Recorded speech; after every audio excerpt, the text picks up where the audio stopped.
ദൈവനാമത്തിന് മഹത്വം ഉണ്ടായിരിക്കട്ടെ. ലിറ്റിൽ സീസൺ ഓഫ് സാത്താൻ എന്ന് പറയുന്ന വെളിപാട് 27 പറയുന്ന കാലഘട്ടത്തിലാണ് നമ്മളിന്ന് മുൻപത്തെ വീഡിയോസിലൊക്കെ പറഞ്ഞിട്ടുണ്ട്. അപ്പം ഈ കാലത്ത് സാത്താൻ ചെയ്ത ചില ചതികൾ അല്ലെങ്കിൽ എന്തൊക്കെ നുണകളാണ് നമ്മളുടെ അടുത്ത് പറഞ്ഞിരിക്കുന്നതെന്ന് അതിനെക്കുറിച്ചൊരു വീഡിയോ ആണ് ഈ ചെയ്യുന്നത്. ഒരു ഇൻട്രൊഡക്ഷൻ ആയിട്ട് പറയാം. വെളിപാട് 20 വായിച്ചു കഴിഞ്ഞാൽ കർത്താവ് ഭരിക്കുന്ന 1000 വർഷം സാത്താനെ ചങ്ങലയിൽ ഇട്ടേക്കുകയായിരുന്നു. 1000 വർഷത്തിന് ശേഷം അല്പകാലത്തേക്ക് അവനെ അഴിച്ചുവിടേണ്ടതാകുന്നു എന്ന് പറയുന്നുണ്ട്. ഭൂമിയിൽ എങ്ങും പോയി 4 ദിക്കിലുമുള്ളവരെ കൂട്ടിവരുത്തി തന്റെ പ്രിയ നഗരത്തിന് അല്ലെങ്കിൽ വിശുദ്ധ നഗരത്തിനെതിരായിട്ട് യുദ്ധം ചെയ്യാനായിട്ടാണ് സാത്താൻ ഈ ജാതികളെ കൂട്ടിക്കൊണ്ട് വരാനുള്ള ഒരു കാലഘട്ടമാണിത്. സാത്താൻ ഈ കാലഘട്ടത്തിൽ പറഞ്ഞ ഏറ്റവും വലിയ കള്ളങ്ങളിലൊന്ന് കർത്താവ് ആ തലമുറയിൽ വരുമെന്ന് പറഞ്ഞ കർത്താവ് വന്നില്ല എന്നുള്ള രീതിയിൽ മനുഷ്യരെ തെറ്റിദ്ധരിപ്പിക്കാൻ തുടങ്ങി. അതായത് കർത്താവ് വരികയും 1000 ആണ്ട് വാഴ്ച നടത്തുകയും ചെയ്തു. അതിനുശേഷമുള്ള ലിറ്റിൽ സീസൺ ആയപ്പോൾ സാത്താൻ ദൈവവചനത്തെ ചോദ്യം ചെയ്യുന്ന രീതിയിൽ ഇതൊന്നും സംഭവിച്ചിട്ടില്ല എന്ന് വരുത്തി തീർത്തു. മുൻപത്തെ വീഡിയോസിലൊക്കെ പറഞ്ഞാണ് അനേകം വാക്യങ്ങളുണ്ട് കർത്താവ് ആ തലമുറയിൽ വരുമെന്നുള്ളതിന്. മനുഷ്യപുത്രൻ തന്റെ രാജ്യത്തിൽ വരുന്നത് കാണുവോളം മരണം ആസ്വദിക്കാത്തവർ ചിലർ ഈ നിൽക്കുന്നവരിലുണ്ടെന്ന് ഞാൻ സത്യമായിട്ട് നിങ്ങളോട് പറയുന്നു. ഇതൊക്കെയും സംഭവിക്കുവോളം ഈ തലമുറ ഒഴിഞ്ഞു പോയില്ല എന്ന് ഞാൻ സത്യമായിട്ട് നിങ്ങളോട് പറയുന്നു. പിന്നെ അപ്പോൾ എല്ലാവരും പറയുന്ന ഒരു പോയിന്റ് ആണ്, പൗലോസിൽ കൂടിയാണല്ലോ രക്ഷാ സുവിശേഷം അല്ലെങ്കിൽ കൃപയുടെ സുവിശേഷം വന്നത്. പക്ഷെ പൗലോസും പറയുന്നുണ്ട് കർത്താവ് വരുവാൻ അടുത്തിരിക്കുന്നു. അതായത് ആ തലമുറയിൽ തന്നെ വരും എന്നുള്ളത് ശിഷ്യന്മാർക്കെല്ലാം ഉറപ്പുള്ള കാര്യമായിരുന്നു. എന്നാൽ ഇതൊന്നും ഇങ്ങനെയൊന്നും സംഭവിച്ചിട്ടില്ല, അല്ലെങ്കിൽ കർത്താവ് ഇത്രയും 2000 വർഷമായിട്ട് വന്നിട്ടില്ല എന്നുള്ള ഒരു കള്ളം എന്തിന് സാത്താൻ പറഞ്ഞു എന്നുള്ളത് നമുക്കൊന്ന് നോക്കാം. പ്രവാചകന്മാരെ കൊന്ന നഗരമേ എന്നുള്ള വാക്യമൊക്കെ നമുക്ക് ജെറുസലേമിനെ കുറിച്ചും അല്ലെങ്കിൽ അതിനെക്കുറിച്ചൊക്കെ കർത്താവ് പറയുന്നത് നമുക്ക് കാണാൻ പറ്റും. അതായത് ആ ഒരു തലമുറയിൽ തന്നെ എഴുതപ്പെട്ടത് മൊത്തം സംഭവിക്കണം എന്നുള്ള രീതിയിലായിരുന്നു കർത്താവ് പറഞ്ഞിരുന്നത്. ലൂക്ക് 21-22 വായിച്ചാൽ നമുക്ക് മനസ്സിലാവും. പിന്നെ 18-ാം നൂറ്റാണ്ടിലാണ് അല്ലെങ്കിൽ 19-ാം നൂറ്റാണ്ടിലെ ആദ്യ ഭാഗത്താണ് ഡിസ്പെൻസേഷൻ വരുന്നത്. അതായത് കർത്താവ് ജാതികളോടൊക്കെ ഇടപെട്ടതിന് ശേഷം പിന്നീട് ഭാവിയിലാണ് ഇസ്രായേലിനോട് ഇടപെടാൻ വരുന്നതെന്ന്. എന്നാൽ ഈ കാര്യങ്ങളൊക്കെയും ആ തലമുറയിൽ തന്നെ സംഭവിക്കുമെന്ന് സത്യമായും എന്നുള്ള രീതിയിൽ കർത്താവ് പറഞ്ഞതാണ്. ഒന്ന് ആലോചിക്കണം, നമ്മൾ അതായത് ആ തലമുറയിൽ വരുമെന്ന് ഇതിൽ കൂടുതൽ വ്യക്തമായിട്ട് എങ്ങനെയാണ് ഒരാൾ പറയാൻ പറ്റുക? അല്ലെങ്കിൽ കർത്താവും ശിഷ്യന്മാരും ഇതിലും വ്യക്തമായിട്ട് ഏത് രീതിയിൽ പറഞ്ഞാലാണ് മറ്റുള്ളവർ വിശ്വസിക്കുക?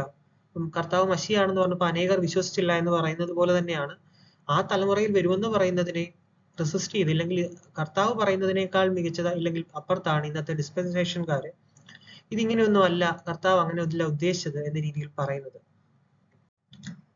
സാത്താൻ ചെയ്ത ഏറ്റവും വലിയ ചതിവുകളിലൊന്ന് കർത്താവ് ഭരിച്ച 1000 വർഷത്തെ അന്നോ ജെ ആ പർട്ടിക്കുലർ ഇയർ അങ്ങനെയായിരുന്നു പണ്ട് രേഖപ്പെടുത്തിയിരുന്നത്. അപ്പം ആ ഒരു 1000 വർഷത്തെ ചരിത്രം മറച്ചു വെക്കാൻ വേണ്ടി അത് ഡാർക്ക് ഏജസ് എന്നുള്ള പേരിൽ സാത്താൻ അതിനെ പേര് മാറ്റി. കൂടാതെ അതിന്റെ തെളിവുകൾ ഉണ്ടായിരുന്നു, അല്ലെങ്കിൽ പണ്ടത്തെ ഈ ഒരു ക്രിസ്തു ഭരിച്ചിരുന്ന 1000 വർഷത്തെ തെളിവുകളുടെ കൂടെ കുറെ വർഷങ്ങൾ കൂടി ആഡ് ചെയ്യുന്ന രീതിയിൽ, അല്ലെങ്കിൽ അങ്ങനെ ഒരു കാലഘട്ടം ഇല്ലായിരുന്നു, 2000 വർഷം ആയി എന്ന് വരുത്തി തീർക്കാൻ വേണ്ടി ലോകത്തുള്ള പല ആർക്കിടെക്ചർ, ഹിസ്റ്റോറിക്കൽ പഠനങ്ങൾ ഇതിലെല്ലാം ഈ വ്യത്യാസങ്ങൾ വരുത്തി. പിന്നെ ഡിസ്പെൻസേഷൻ എന്ന് പറയുന്ന ഒരു കൺസെപ്റ്റ് കൂടെ കൊണ്ടുവന്ന് ഇതിനെല്ലാം ശേഷമാണ് ഇസ്രായേലിനോട് ദൈവം ഇടപെടാൻ പോകുന്നത് എന്നും വരുത്തി തീർത്തു. മശിഹ എവിടെയാണ് രാജ്യം സ്ഥാപിച്ചത്? അതാണ് പിന്നീടുള്ള ഏറ്റവും വലിയ ചോദ്യം. അതായത് നമുക്കത് വായിച്ചാൽ മനസ്സിലാവും. എഹെസ്കേൽ 38-39 ഒക്കെ വായിച്ചാൽ പല ജാതികളിൽ നിന്ന് ശേഖരിക്കപ്പെട്ടവരെ കൊണ്ടുവരുന്നത് ഭൂമിയുടെ മധ്യേ വസിക്കുന്ന മതിലുകളും ഓടാമ്പലുകളും ഇല്ലാത്ത നിർഭയമായി വസിക്കുന്ന ഒരു നഗരമാണ്, അല്ലെങ്കിൽ ഒരു ദേശത്താണെന്ന്. അപ്പൊ നമുക്കറിയാം ഇതൊന്നും ഇന്നത്തെ ഇസ്രായേലിനെ കുറിച്ചല്ല, ഇന്നത്തെ മിഡിൽ ഈസ്റ്റിൽ ഇസ്രായേൽ നിർഭയമായിട്ടല്ല വസിക്കുന്നതെന്ന് നമുക്ക് നല്ല രീതിയിൽ അറിയാവുന്ന ഒരു കാര്യമാണ്. അപ്പം ഇങ്ങോട്ട്, അതായത് ഉത്തരഗിരിയായ സിയോൻ എന്ന് ഉയരം കൊണ്ട് സർവ്വഭൂമിക്ക് മാനത്തമാകുന്നു എന്ന് സങ്കീർത്തനം 48 പറയുന്ന ആ സ്ഥലത്തേക്കാണ് കൊണ്ടുവന്നത്. അപ്പം അവിടുത്തെ, അതായത് 15-ാം നൂറ്റാണ്ട് വരെ ഉള്ള മാപ്പുകളിൽ ആ ഒരു സ്ഥലം രേഖപ്പെടുത്തിയിരുന്നെങ്കിൽ സാത്താൻ ലിറ്റിൽ സീസൺ തുടങ്ങിയപ്പോൾ ഈ സാത്താൻ ഈ ഒരു സ്ഥലം തന്നെ ആ മാപ്പുകളിൽ നിന്ന് ഇല്ലാതാക്കാനായിട്ട് ശ്രമിച്ചു. എന്നാലും UN ലോഗോയില് ഭൂമിയുടെ കറക്റ്റ് ഷേപ്പ് അല്ലെങ്കിൽ ഡിസ്ക് ഷേപ്പായിട്ട് തന്നെ അവർ കൊടുത്തിട്ടുണ്ട്. അപ്പം UN ലോഗോന്റെ പ്രത്യേകത പറഞ്ഞാൽ ലോകത്തെ എല്ലാ രാജ്യങ്ങളിലും അല്ലെങ്കിൽ കോണ്ടിനെന്റും കറക്റ്റ് പ്രൊപ്പോർഷണൽ ആയിട്ടാണ് അതിന്റെ സൈസുമായിട്ട് കൊടുത്തേക്കുന്നത്. എന്നാൽ നമ്മൾ നോക്കുന്ന ഏത് സാധാരണ ഗ്ലോബോ മാപ്പോ ആണെങ്കിലും അവിടുത്തെ രാജ്യങ്ങൾക്കൊക്കെ തെറ്റായ പ്രൊപ്പോർഷനും സൈസുമാണ്. അതിനർത്ഥമായിട്ട് പറയുന്നത് UN ലോഗോന്റെ ഷേപ്പ് തന്നെയാണ് യഥാർത്ഥത്തിലുള്ള ഷേപ്പ്. 2ാം ലോകമഹായുദ്ധ കാലത്ത് ഫ്ലൈറ്റിന് വേണ്ടി ദൂരം കണക്കാക്കിയ ചാർട്ടുകളെല്ലാം നോക്കിയാലും UN ലോഗോയുടെ അതേ രൂപത്തിലുള്ള, അതായത് ഈ ഷേപ്പ് തന്നെയായിരുന്നു ഉപയോഗിച്ചിരുന്നത് മനസ്സിലാക്കാം. അതായത് ഭൂമിയുടെ അടിസ്ഥാനമായിട്ട് നമ്മൾ അറിയുന്ന കാര്യങ്ങളെ പോലും പല രീതിയിൽ ചതിച്ച് ഇതിങ്ങനെയൊന്നും അല്ല എന്നുള്ള രീതിയിൽ നമുക്ക് കൂടുതൽ ചോദ്യം ചെയ്യിപ്പിക്കാത്ത രീതിയിലേക്ക് അത് മാറ്റി. ഭൂമിയുടെ ഷേപ്പ് അത്ര പ്രത്യേകതയാർന്നതാണോ എന്ന് നമ്മൾ ചോദിക്കും.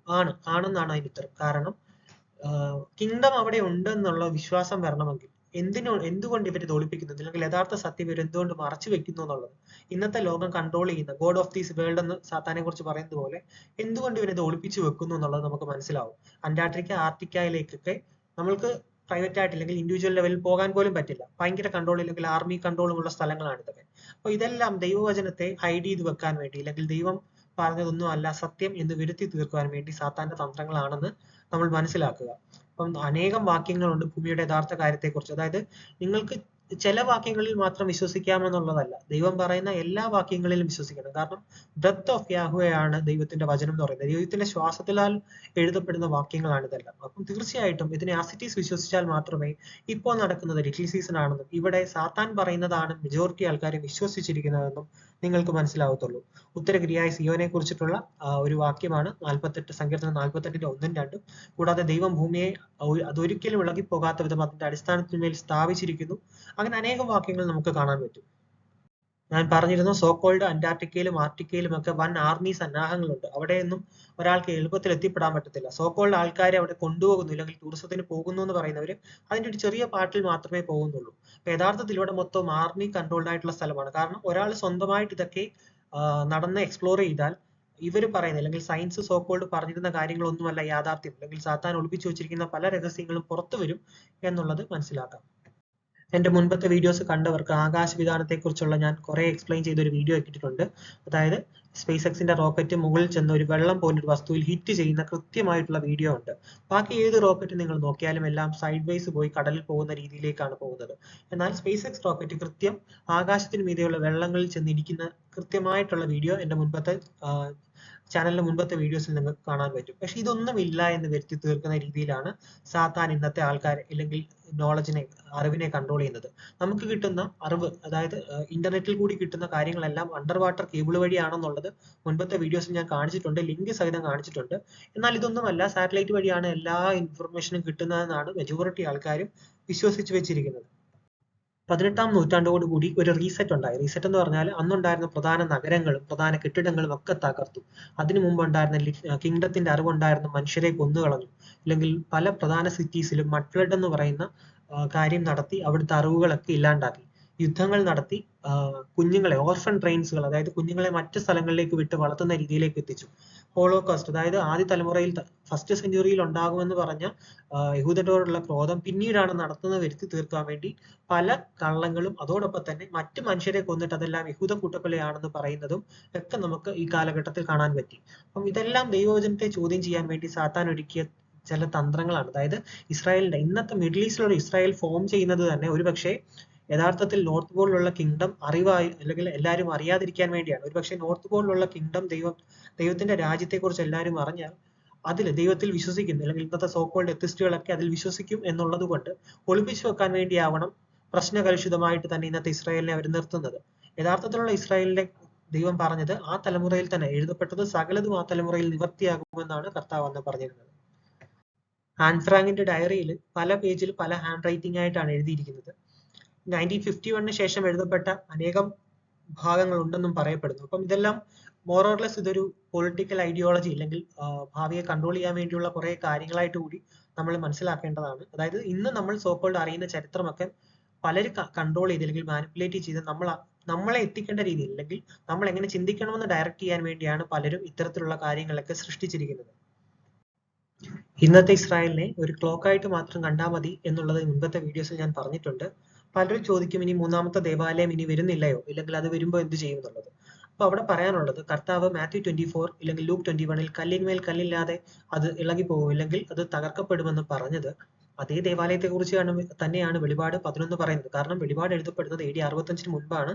അതായത് യോഹന്നാനെ നാട് കടത്തുന്നത് അല്ലെങ്കിൽ നീറോയുടെ കാലഘട്ടത്തിലാണെന്ന് മുൻപത്തെ വീഡിയോസിൽ പറഞ്ഞിട്ടുണ്ട്. അപ്പം ആ കാര്യങ്ങളെല്ലാം അവിടെ സംഭവിച്ചു. ഇനി ദേവാലയം വരില്ലേ എന്നുള്ള ചോദ്യമാണ്. അതായത് കർത്താവ് പറഞ്ഞ എസ്കേൽ ടെമ്പിൾ എന്ന് പറയുന്ന ദേവാലയം അത് കിങ്ഡത്തിലുള്ളതാണ്. അതിന്റെ വിഷനാണ് വെളിപാട് പുസ്തകം 11-19 പറയുന്നത്. സ്വർഗത്തിൽ ഒരു ദേവാലയം കണ്ടു, അതിനകത്ത് ആർക്ക് ഓഫ് ദ കവനന്റ് അല്ലെങ്കിൽ ദൈവത്തിന്റെ നിയമപെട്ടകം ഇരിക്കുന്നത് കണ്ടു എന്ന് പറയുന്നുണ്ട്. അപ്പൊ തീർച്ചയായിട്ടും ഇല്ലെങ്കിൽ അന്ന് AD 70 മുമ്പ് തന്നെ, അല്ലെങ്കിൽ രണ്ടാം ദേവാലയത്തിന് മുമ്പ് തന്നെ ദൈവം തന്റെ നിയമപ്പെട്ടകവും കൊണ്ടുപോയി. അതോടൊപ്പം തന്നെ ആ തലമുറയിൽ സംഭവിക്കുമെന്ന് പറഞ്ഞ ദേവാലയവും, ഇല്ലെങ്കിൽ ദേവാലയത്തിന്റെ തകർച്ചയൊക്കെ അവിടെ തന്നെ, അല്ലെങ്കിൽ കർത്താവ് പറഞ്ഞത് അക്ഷരം പ്രതി ആ ഒരു കാലഘട്ടത്തിൽ തന്നെ സംഭവിച്ചതായിട്ട് നമുക്ക് മനസ്സിലാക്കാൻ പറ്റും. പിന്നെയും ആൾക്കാരെ ഡിസീവ് ചെയ്യാൻ വേണ്ടി ഒരു ഫാക്ടറാണ്, അല്ലെങ്കിൽ ഇതിപ്പം വരും എന്നും പറഞ്ഞ് ഇനിയും കാലങ്ങൾക്ക് ശേഷം, വളരെ കാലങ്ങൾക്ക് ശേഷം വരാൻ പോകുന്ന കുറെ ഇവന്റുകളായിട്ടാണ് ആൾക്കാർ ഇപ്പോഴും തേർഡ് ടെമ്പിളിനെ അതിനോട് അസോസിയേറ്റ് ചെയ്തിട്ട് 7 വർഷത്തെ പീസ് ട്രീറ്റി, അത് കഴിഞ്ഞിട്ട് പകുതി വർഷം കഴിയുമ്പോൾ ഉള്ള ആന്റി ക്രൈസ്റ്റിന്റെ കവനന്റ് ബ്രേക്ക് ചെയ്യൽ. അപ്പം ഇതെല്ലാം അല്ലെങ്കിൽ ഈ കാര്യങ്ങളെല്ലാം ഒന്നും ഡാനിയലിന്റെ വചനത്തെ തെറ്റായിട്ട് റെപ്രസെന്റ്, ഇല്ലെങ്കിൽ എക്സ്പ്ലെയിൻ ചെയ്തതുകൊണ്ടും, കൂടാതെ അതിനെ തെറ്റായിട്ട് വ്യാഖ്യാനിച്ചത് കൊണ്ടും, ഇല്ലെങ്കിൽ ആ തലമുറയിൽ നടക്കേണ്ട സാധനങ്ങളെ 2000 വർഷത്തിന് ശേഷമാണ് നടക്കേണ്ടതെന്ന് ജനങ്ങളെ സാത്താൻ തെറ്റിദ്ധരിപ്പിച്ചത് കൊണ്ടുള്ള പ്രശ്നമാണ്. നമ്മളിപ്പോ ചെയ്യേണ്ടത് സാത്താന്റെ ലിറ്റിൽ സീസൺ ആണെന്ന് അറിഞ്ഞുകൊണ്ട് തന്നെ ഈ ഒരു കാലഘട്ടത്തിൽ കൂടി കടന്നു പോകാൻ ഏറ്റവും പ്രിപ്പയർ ആവുക. കാരണം ഇതിന്റെ അവസാനം എന്ന് പറയുന്നത്, അല്ലെങ്കിൽ ലിറ്റിൽ സീസണിന്റെ അവസാനം എന്ന് പറയുന്നത്, സാത്താനാണെങ്കിൽ സകല ജാതികളെയും തെറ്റിച്ചുകൊണ്ട് വിശുദ്ധ നഗരത്തിനെതിരെ പോകും എന്നുള്ളതാണ്. വിശുദ്ധ നഗരം, അല്ലെങ്കിൽ വിശുദ്ധന്മാരുടെ പാളയം, പ്രിയ നഗരം എന്നൊക്കെ പറയുന്നത് നോർത്ത് പോൾ, അല്ലെങ്കിൽ അതിന് മുകളിൽ ന്യൂ യെരുശലേം, പുതിയ യെരുശലേം ആകാശത്തിന് മുകളിൽ നിൽക്കുന്നത് കാണുമ്പോൾ ഒരുപക്ഷെ ഒരു ഏലിയൻ കാർഡ്, അല്ലെങ്കിൽ അന്യഗ്രഹ ജീവികൾ ആക്രമിക്കാൻ വരുന്നു, അതിനെതിരെ രാജ്യങ്ങൾ ഒരുമിക്കണം എന്നൊക്കെ പറഞ്ഞായിരിക്കും സാത്താൻ സകല ജനതകളെയും കൂട്ടി വിശുദ്ധ നഗരത്തിനെതിരെ, അല്ലെങ്കിൽ പ്രിയ നഗരത്തിനെതിരെ പോകുന്നത്, ആർമി മൊബിലൈസ് ചെയ്യുന്നത്.